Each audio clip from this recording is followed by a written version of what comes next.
I am here to tell you about my fellow misfits, and of course myself.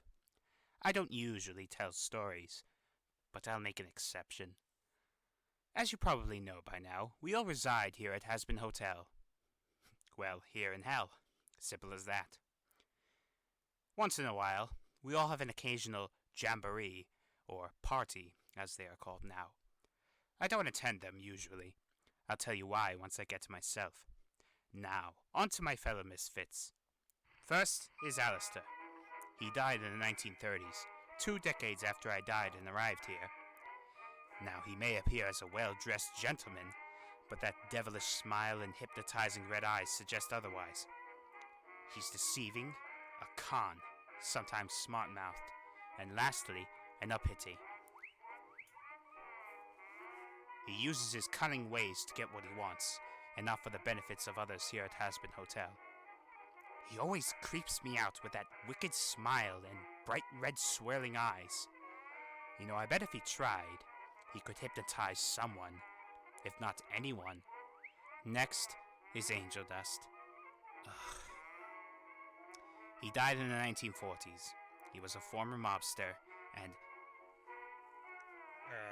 do I have to talk about him? Okay, fine. To me, he's a clumsy, but also graceful at times, psychopathic jokester. But to be honest, this is just him when he's alone. He's more skitsy personality-wise, but when he talks to others, he acts surprisingly normal, and acts rather graceful at times. But he seems to get a kick out of annoying the hell out of me. His brother, Arachnus, who died alongside him, he's more of the opposite of him. He's serious, he doesn't jerk around, and he's rather aggressive towards others. Come to think of it, when I was going back to my room, just before I shut my door, I caught a glimpse of him looking straight at me in the eyes with a deadly glare. All I did was stare back and close the door. I wasn't scared, just a bit weirded out.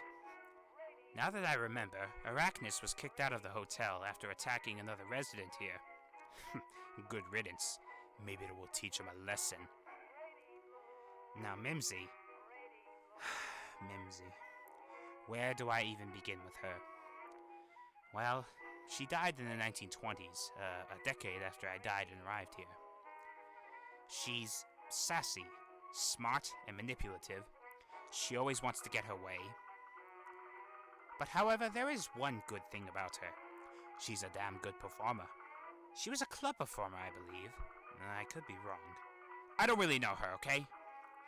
But she annoys me. A lot. She acts like everything must go this way, otherwise she's just never happy. It's either her way or the highway. She specifically likes to torment and tease me. Why me? I don't know. Criminy. What can I say about her? She honestly scares me. You never know when she's going to go into an angry rant about something that annoys her. I try to be as far away from her as possible, because I don't want to be on the receiving end of one of those rants. Actually, she followed me around the hotel once and ranted about how I dressed, asking why I don't have anything original to wear. I tried to ignore her, but she pushed the question till I snapped and said, "Because I don't want to look like a crazy psychopathic buffoon like you, for fuck's sake! You fucking psychopath!" I'm sorry. The worst part about her is that once she's on a rant, she never stops till she's tired. Husk is more of the calm and collective of the bunch. I never really had that much contact with him. However, I do see him around mostly, usually with a deck of cards in his hand, or with a cigar in his mouth. I do know this about him. He's a gambler. He's arrogant, egotistical, self-centered. He also knows some card tricks and magic tricks. He can also fly around, which I rarely see. He also doesn't eat a lot, which is very surprising. I believe he was a Vegas man in the 70s. I also believe that's where he died. I could be wrong. I sense that Angel Dust and Husk have some sort of hostility towards each other. From what I heard, Angel Dust's grandson killed Husk. But hey, That's just a theory. Vaggie. Vaggie is an interesting one. I can relate to her. She's very much like me. She prefers not to be bothered. She usually keeps to herself. She also usually speaks only when spoken to. She died in the 1980s. Her clothes tell a lot about where she came from. Vaggie gets annoyed at anyone who bothers her. She usually tries to just distance herself when there's a conversation going on that doesn't involve her. I do recall her getting pissed when I think Angel Dust made fun of her clothes and attitude. She came over to him and said something like, "Listen, you eight-legged son of a bitch, you better shut your fucking mouth or you're gonna wake up somewhere you won't like."